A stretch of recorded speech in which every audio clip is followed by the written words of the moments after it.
have to pay all these kids. How I pay them is not their fucking problem. It's my fucking problem. Dana White and Bob Arum. Last year, Terence Crawford and Bob Arum engaged in a court dispute that Dana White found himself in the middle of. In a lawsuit that the welterweight boxing champion brought against the head of Top Rank, a number of his students were included. The quotes White used came from a press conference in 2020. Heard Bob Arum fucking little bitch crying about it. Fuck him. I had to throw that in there. I fucking hate that guy. Anyway.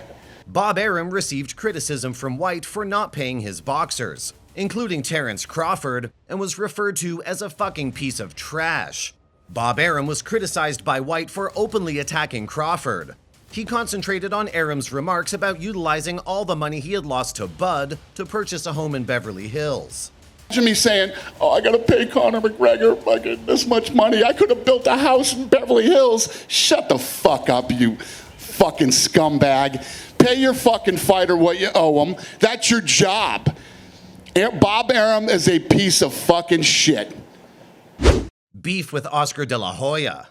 In a heated tweet posted on Tuesday, the boxing star took aim at UFC President Dana White in relation to a recent video that showed White striking his wife, Anne, while the couple was on a New Year's getaway in Cabo San Lucas, Mexico. In reference to White's new reality competition series featuring the best open-hand strikers in the world, De La Hoya stated, "My good friend Dana White is so selfish. He chose to steal fighter money from his new league on TBS Power Slap by getting Fighter of the Night against his wife. Those aerobics instructors in Boston are tough dudes." White has not yet officially responded to De La Hoya's remark. The UFC president revealed to TMZ on Monday that he and his wife have each apologized to the other following the domestic altercation. Beef with Ariel Helwani.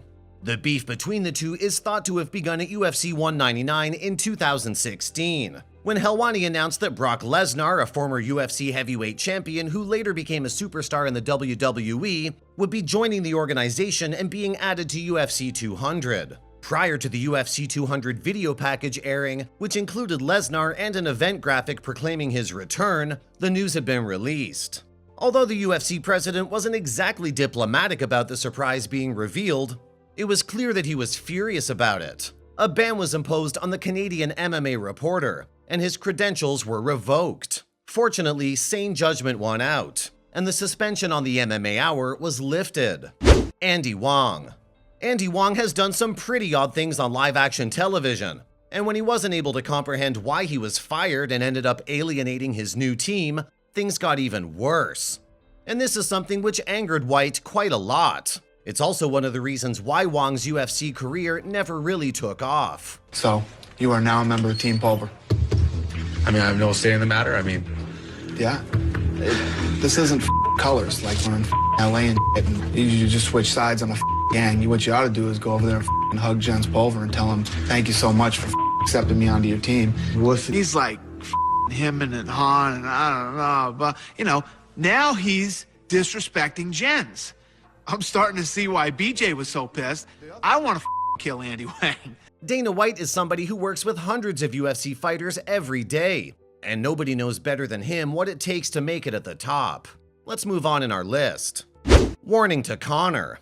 After revealing that internet celebrity Hasbulla had been signed to the UFC last year, Dana White issued a warning to Conor McGregor. "Well, we did sign Hasbulla, but it's still unclear what he'll end up doing," White said to Barstool Sports. "I'd really like to kick Hasbulla over a goalpost. How much will it cost to start the volley? Little stinky inbred," tweeted McGregor. The UFC president further added, "Conor's gonna fuck around and get his ass whooped if he runs into him, Hasbulla, out on the streets." Even while it isn't a particularly vicious moment, it demonstrates that Conor isn't scared to express his opinions to his most valuable asset. White and Tito Ortiz. During the height of their animosity, Dana White and Tito Ortiz came close to engaging in a boxing match. He even went so far as to weigh in for the contest. Ortiz, a former client of the UFC president's management firm, and he were once the best of friends, but their friendship deteriorated to the point where they could hardly cooperate. White even went so far as to agree to a boxing bout with the former light heavyweight champion during the height of their heated enmity. White claims to have boxed on smoker shows before transitioning into coaching in Boston. whereas Ortiz claims to have come from a wrestling background and became one of the most feared men on the globe during his early UFC career, shutting down USMAN versus ALVAREZ.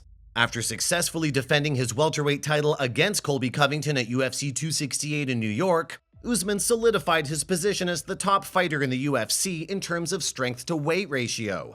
With a knockout victory over Caleb Plant in the 11th round, Canelo made history by becoming the first ever undisputed super middleweight champion. USMAN has raised the prospect of a crossover bout with the Mexican superstar because both athletes are at the pinnacle of their respective sports. Nevertheless, UFC CEO White never thought it was a smart idea. He's unwilling to face Canelo. He's unwilling to face Canelo. Come on, man, stop this shit, please. Awesome fight if Canelo wants to come over. Luke Rockhold. On Tuesday of that year, Luke Rockhold grew more irate with Dana White and advised him to consider before you run your mouth on Twitter. Why do you think I'm so mad at Dana? Because Dana never gave me a chance. From the moment I came into the UFC, he never gave me a fucking chance. Wrote me off. Never highlighted my years in Strikeforce or anything I did on the wins, and only my losses. He fucked me from the start, and it took me 16, 17 years to earn my, come back and have a fight like that to earn my respect. White didn't look too thrilled that Rockhold had made that assertion. There's a lot of guys talking about deserve. Nobody deserves anything, White said at the UFC 211 post-fight press conference, per Damon Martin of Fox Sports. You've got to earn it here. You've got Luke Rockhold screaming right now, I deserve this. You just got knocked out in the first round. You've got to come back and earn it. Typical Dana White right there. White and Steve Mazzagatti. A short time after the TUF 19 conclusion, Dana White delivered one of his most memorable tirades at a referee. There were many cautions and issues in the decisive match between Team Edgar's Ian Stevens and Team Penn's Roger Zapata. Ian Stevens dominated rounds 1 and 2, but Roger Zapata stole the show after receiving repeated warnings from referee Steve Mazzagatti for holding onto the cage and throwing illegal elbows. But despite Stevens' clear supremacy, a third round was required. Unexpectedly, Zapata was given the victory by the judges when the results were announced. If anyone had to be held accountable for Dana White, it would be referee Steve Mazzagatti. The name of the combatant that the judges thought deserved to win was then given for them to circle. As all three judges decided in favor of Zapata, the UFC president attacked the referee. Later, Dana White talked about the very contentious choice and criticized referee Steve Mazzagatti for his poor performance. He fucking stands there like this. He's doing his fucking grocery list, thinking about did he TiVo the fucking, his favorite show? I don't know what the fuck this guy's doing. Or sometimes he'll go like this and start looking like this when they're not even fucking doing anything. When they're doing shit, he's not in there when he's supposed to be in there. Oscar De La Hoya yet again. Prior to their 2017 fight, Oscar De La Hoya tweeted some harsh remarks about Floyd Mayweather Jr. and Conor McGregor. Dana White responded with his own harsh words. It was just one of those fights that had people buzzing for a couple days. When it came to criticizing the match between a professional boxer and a mixed martial artist, De La Hoya didn't hold back. Before Mayweather and McGregor had signed a contract to fight, the CEO of Golden Boy Promotions wrote on Facebook that the fight was a circus, and that boxing might never recover if the finest boxer of a generation dismantles someone who's never boxed competitively at any level. A single tweet from White was enough to rip into De La Hoya. That's all we had for this video. Remember to subscribe to the channel and like this video to experience all new videos from our channel. We'll be seeing you again with more UFC content very soon.